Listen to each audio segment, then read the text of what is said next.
よし、今日も作業するか。よいしょ。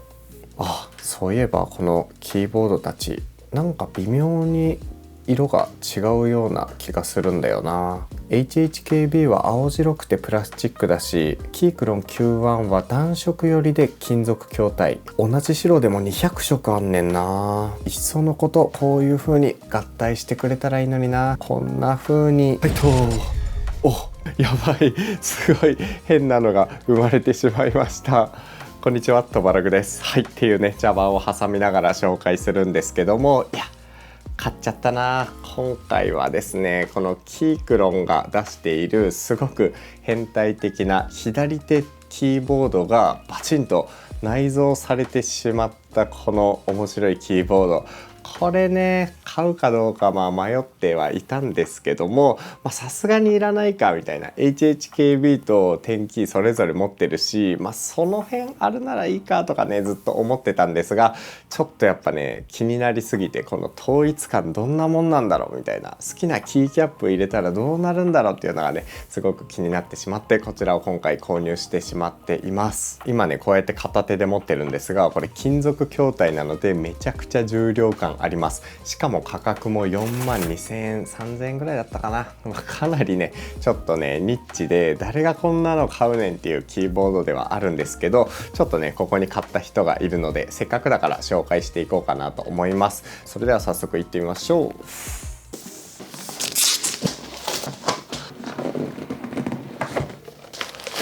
一体型めちゃくちゃ重い、めちゃでかいしめちゃくちゃ重たいです。ちょっとこれはね楽しみですね。よいしょ。というわけで今回紹介していくのがこちら、この左手に10キーを置くスタイルをそのままねくっつけてしまったような形の、ユニークというか、言っちゃえばちょっとね変態的なキーボードなんですけど、こちらキークロンの 912MAX、912MAX っていうのかなっていうキーボードです。ありそうでなかったなみたいなこの配列なんですけど、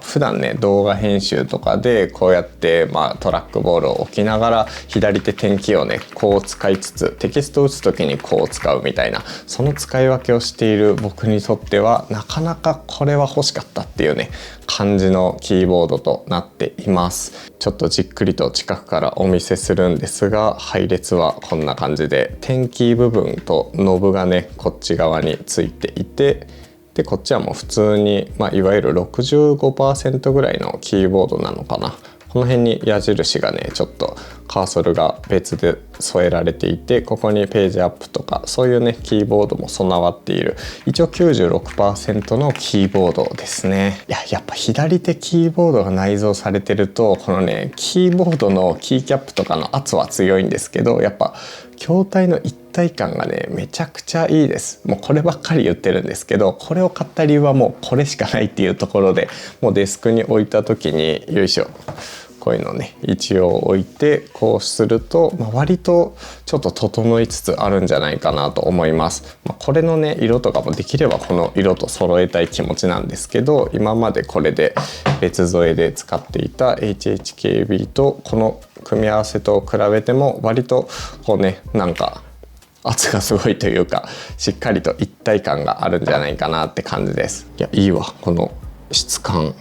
カクカクカクってなって、落としたらもう床材がバキバキになること必至って感じなんですけど、結構処理に時間かけてるんだなって感じがします。もともとただの金属筐体なんですが、しっかりとこの山崎実業みたいなああいう感じのね、トワログ結構そういう素材好きなんですが、その素材感で落ち着いていますね。で世の中にはいろいろなキーボードがあって、普通こっち側にね右手に10キーがある、数字入力、Excel 入力とかする人はこっちで使うと思うんですが、なぜ左手キーボードかっていうと、前にもこんな動画を撮っているのでちょっとねざっくり説明するんですが、やっぱ動画編集とか結構クリエイティブな作業って左手に10キーがあるとめちゃくちゃいいんですよ。例えばね普通のキーボードだとこっち側に10キーがあると思うんですが、クリエイティブ系の作業って基本カーソル操作がメインなので、トラックボールとかマウスとかこっち側のキーをめちゃくちゃ使うんですよね。こっち側の指をすごく使うんですけど、こっちにね10キーがあるとここの行き来がめっちゃ多いみたいな。でこっちがほとんど使わないみたいなことになって、結構ね、作業がはかどらないっていうのがあるので、僕は動画編集の時とか、ブレンダー使う時とかもそうですけど、こっち側にこのねショートカットキーを割り当てた左手デバイスとして置いておくことで、これ両方ともねカーソル操作をしながらショートカットが打てるんですよね。なので今まで左手側にこういうキーボードを置いてたんですが、HHKB とかだと色味がちょっと違かったり、樹脂製のねパーツで結構ここの整合性が合わないというか、HHKB すごく好きなんだけど、デスク上の統一感もう少し持たせたいってなった時にいろいろこうやって試していった結果、ここのね高さが合わないとかね、そんな意図があって今回はこちらを購入しています。一応機能性とかね見た目についてちょっともう少し触れていこうかなと思うんですが、構造としては結構なねいろいろ層がミルフィーユのようになっていて、この中にねキーボードと基板と、あとはクッション材、ダブルガスケットマウントみたいな結構呼ばれ方をするんですが、もうそのねクッション材でこの衝撃を吸収しつつ、この金属の筐体でも響かないような仕組みにしてくれていたりとか、あとはホットスワップって言って、このね中、これをキャップを取り外すとこんな風にスイッチが中に入っているんですが、こうやってつまむと簡単に取り外しできるんですよ。こんな感じで。これがホットスワップのいいところで、こんな感じでバラ売りされているスイッチを自分の好みのものがあったらもうそのままね差し替えて使うことができるっていう、重さだったりこの打鍵の音だったり気持ちよさみたいなのが人それぞれ違うので、その辺を気軽に入れ替えて使えるっていうところがやっぱりね結構いいところなんじゃないかなと思います。キークロン購入する時にいくつかの軸を選べるんですが、僕は冒頭でも紹介した通りバナナ軸を選んでいます。いや面白いよなこれ。結構 65g で重さが割とあるんですが、結構このタクタイル感が強めというか、途中まで押した後カクンっていく感じが結構強めなので、これがどう効いてくるかですね。なんか安定感があるし金属が響かないんですが、ずっとねこれをカタカタ打ってるとちょっと仕事場とかだとうるさいかもなみたいな、そういう感じの音となっています。で僕はねこれキークロンの公式サイトで購入したんですが、最近なのかな、最近になってかもしれないんですけど、しっかりと技的認証マークが備えられてますね。ちょっと前までキークロンの公式で買うと技的通ってない問題があったりするみたいなね話があって、僕は怖くてコペックジャパンから購入していたんですが、今回ねキークロンで購入してもちゃんとね技的がついてましたね。ちなみに発送は中国からで、だいたい購入してから2週間ぐらいね届くまでラグがありました。で技的がしっかり通っているので MAX シリーズのこういう Bluetooth とかワイヤレスどこでもこれどれでも日本にいながら楽しめるという感じですね。電源オンスイッチがこんな感じであって、中にバッテリーも備わっているので、この USB-C で充電ができます。もちろん有線でも使えます。一回電源をつけてみるとこんな感じでちょっとゲーミングっぽく光らせることもできます。キーキャップを透明なやつにすれば結構光も目立つんですが、僕はあんまり光らせて使おうとは思わないので、動画で撮る時だけちょっと一応チラ見せっていう感じですかね。光り方もいろいろ多分選べるはずで、こことか押すとね光り方がそれぞれいろんな光り方になるっぽいですね。ギラついてるな。でちなみにこの Q12MAX っていうやつの他に HE っていう Q12HE っていうタイプもあるんですけど、そちらは磁気スイッチを搭載しているみたいです。磁気スイッチはこの自分で謳歌でどこで反応するかとかをね選べるようなスイッチだったりして、それをね搭載しているんですが、今回これはメカニカルスイッチを搭載した MAX シリーズって感じですね。とりあえずスペックを載せておくとこんな感じです。有線接続も Bluetooth もワイヤレスも使えるっていう形になっていて、重さはねかなり強力な重さですね。ちょっとデスクに据え置きっていう感じで持ち歩きは厳しいかなっていう、そんな感じの仕様となっています。はい、という感じでちょっとねこの色味と打鍵感も少しちょっとね変えたいっていうところがあるので、トバログ仕様にちょっとカスタマイズしていこうと思います。90MAX でも使っているこの勇者工房で3000円ぐらいで購入したキーキャップにしていきます。まずはこっちからかな。こっちはねちょっとバナナ軸使っていこうと思うんですが、テンキーはちょっと使い慣れたこのブルーロータス 65g のこのタクタイル、これがすごい好きでずっと使っているので、テンキーだけこれに変えてみようかな。こっちとこっちでねホットスワップできることで違うスイッチにできるっていうのもちょっと楽しいです。移植いい感じ。あとここをねこのやつにちょっとキーキャップだけ変えていこうかなと思います。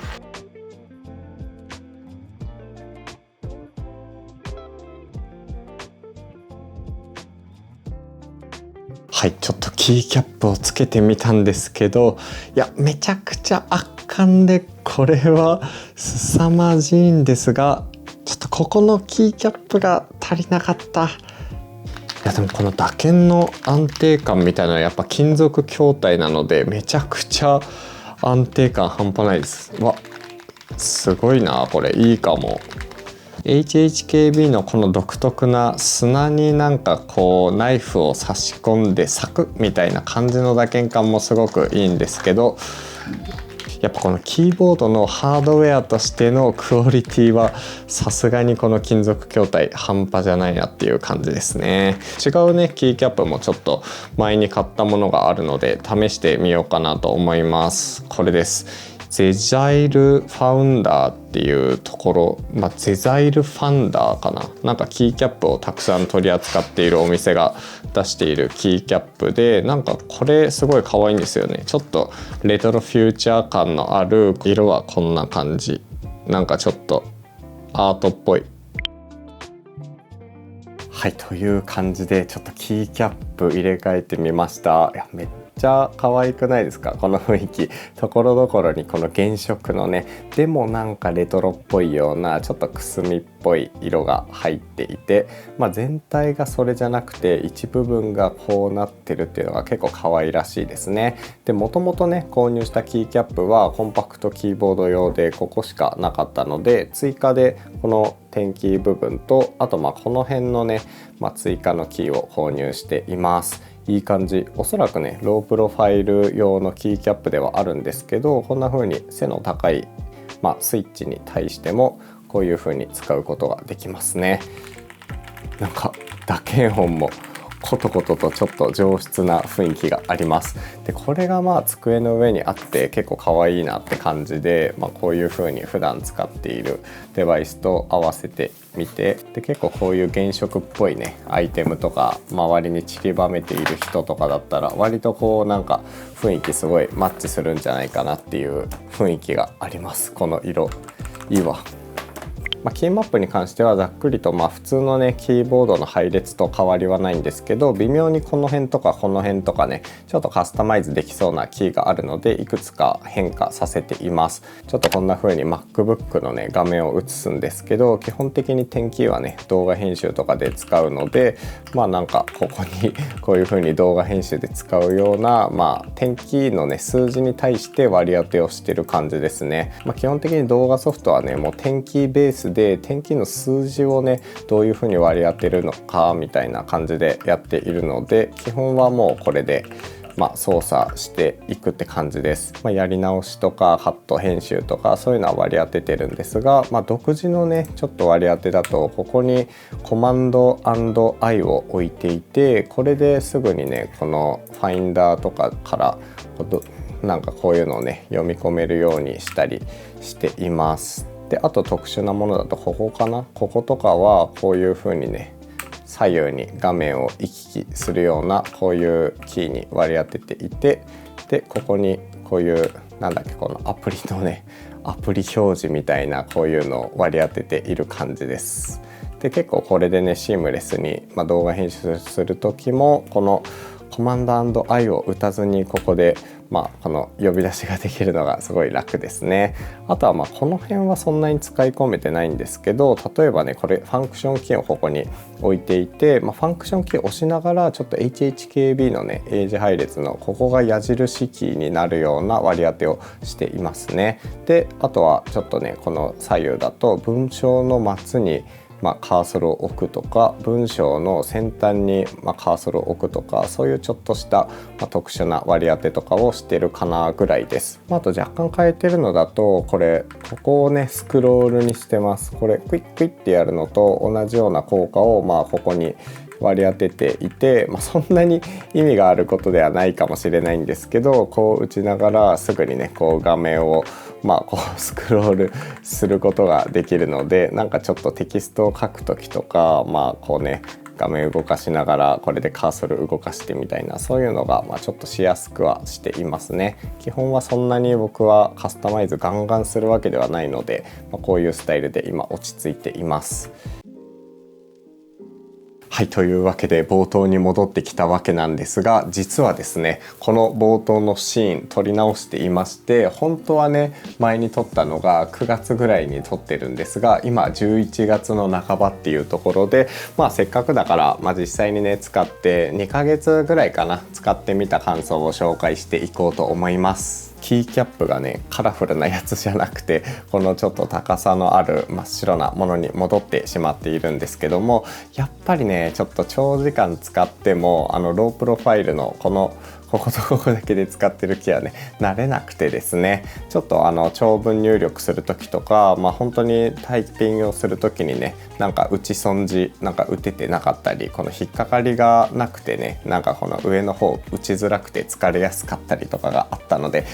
僕の手にはこの高さのあるこの無刻印っぽい方が馴染んでるなっていうところで戻してみたら、めちゃくちゃ快適に、もう打鍵感もねすごく気持ちよく打てるようになったので、こちらに変えてしまっていますね。というわけで感想としては、まずやっぱこの筐体ですかね。金属筐体でものすごくずっしり感があるので、デスクにこうやって置いた時に全然ぶれない、もうデスク上の定位置が決まっている感覚があって、それに伴ってこの重厚感のある打鍵感、安定感をものすごく感じるので、めちゃくちゃタイピングが気持ちよく感じます。このタクタイルのねカクンといく感じもそうだし、この響きの少なさみたいなところとかもやっぱりプラスチック筐体の HHKB ずっと使ってたんですけども、逆に HHKB もこういう金属で出してほしい、昔ねあったんですよ。すごい重厚感のあるやつあったんですけど、普通にラインナップとしてこういうのが欲しいなって思うぐらい HHKB ホームみたいな、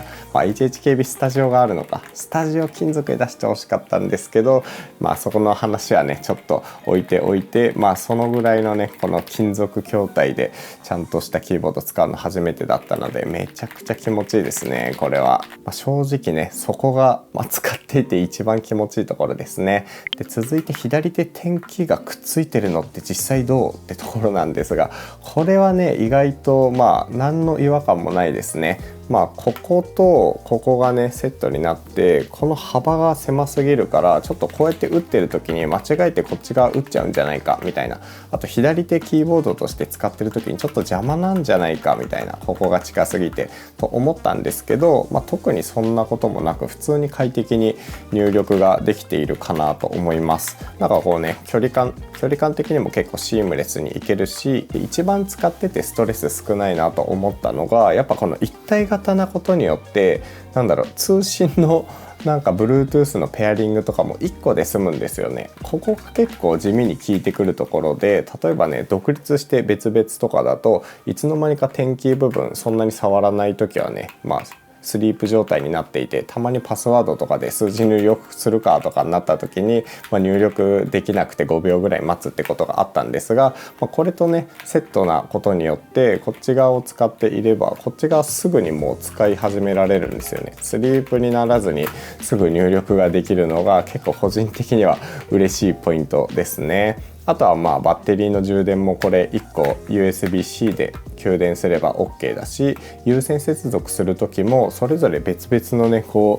ケーブルを這わせることなく1本で済むっていうのが結構有線ユーザーにとってもいいんじゃないかなと思います。その辺の合理性はかなり感じますかね。であともう一ついい点で言うと、やっぱねこの QMK とかそういうキーマップツールに対応していることですごく自由なキーマッピングができます。自作キーボードとかをやったことがある人とかだとわかると思うんですが、この辺のねストレスのなさは最高ですね。結構ね市販のキーボード HHKB もそうなんですが、一応キーマップはできるにはできるけど、この辺がねもう割り当て不可みたいになっていて、ここを点キーにするみたいな、ファンクションキーを押しながら点キーモードにするとか、そういうね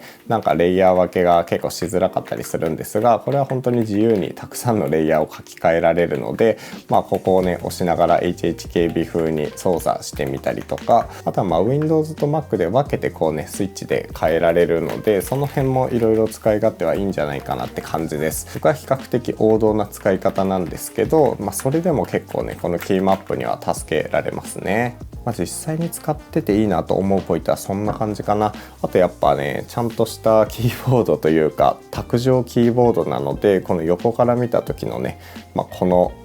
カーブを描いていて、それぞれ指の形に合わせてキーキャップの高さとかもね、これ社外品だけどこういう風にねカーブを描いてくれるので、この辺がやっぱストレスは全然感じないかなと思います。高さは若干あるのでリストレストがないとちょっと高いような感じもするんですが、僕は普段リストレストを使っているのですごいちょうどいいですね。もうHHKB とほぼ同じ感覚で使うことができます。ちなみにこれまでHHKB も使ってきて、これからも併用する予定なんですけど、打鍵管って静電容量無接点じゃなくてもいいのみたいな感じなんですが、結構ね自分にとって馴染むこのタクタイルのこういう重い 65g ぐらいのねやつが結構ちょうどいいなとは思っているので、最近だとこっちの指触りの方が実は好きだったりしていますね。静電容量無接点の方がこのね打ち損じみたいな打ててなかったっていうのはすごく少ないんですけど、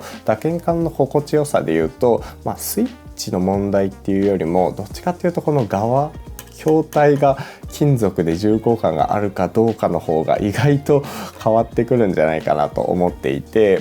個人的に逆にこれでこの金属で HHKB 出したら最高なのになとか思ったりもします。それは別のお話ですかね。で若干気になるところとしては、結構一体型はもちろんなんですけど、このファンクションキーが独立してたり、ここにねキーがあったりして、見た目結構圧迫感は感じますね。デスク上にあるとすごく存在感を感じるので、この辺ちょっとミニマルに行きたいとかだったら、HHKB と独立のキーボードがあった方がシンプルに見えるかなっていう印象はあります。あとはトバログ特有の問題なんですが、普段ねこうやってトラックボール使ってるんですが、トラックボール使いながらこっちのねデリートとかエンターとかを押したりもするんですよ。よくこういう感じでこういう感じでやるんですが、そうすると徐々に近づいていって、ここがこのねボール部分がちょうどここにね入り込んで、これボールが動かなくなる問題があるんですね。でそれでおやばいやばい近すぎと思って離すんですけど、またこことここでねこうやって使う癖があるので、こうやって近づいてっちゃってここがね動かないみたいな、そういうことがね多々あったりして、そこは本当に1ヶ月使っても慣れないところだなっていうふうに感じます。あとここのキー僕そこまで使わないんですよね。スクロール割り当ててるんですけど、スクショとかもこうやって打った方が早いし、そんなにここの重要性は感じてなくて、もう少し使い込んだ方がいいのかなっていう印象です。感想としてはそんな感じかな。 Bluetooth 接続でも特に遅延はないし、バッテリーもねまだ1回しか充電してないんですけど全然問題なく持ってくれてるしで、本当にさすがキークロン、初めて僕ちゃんとキークロンのフルサイズというかこういうね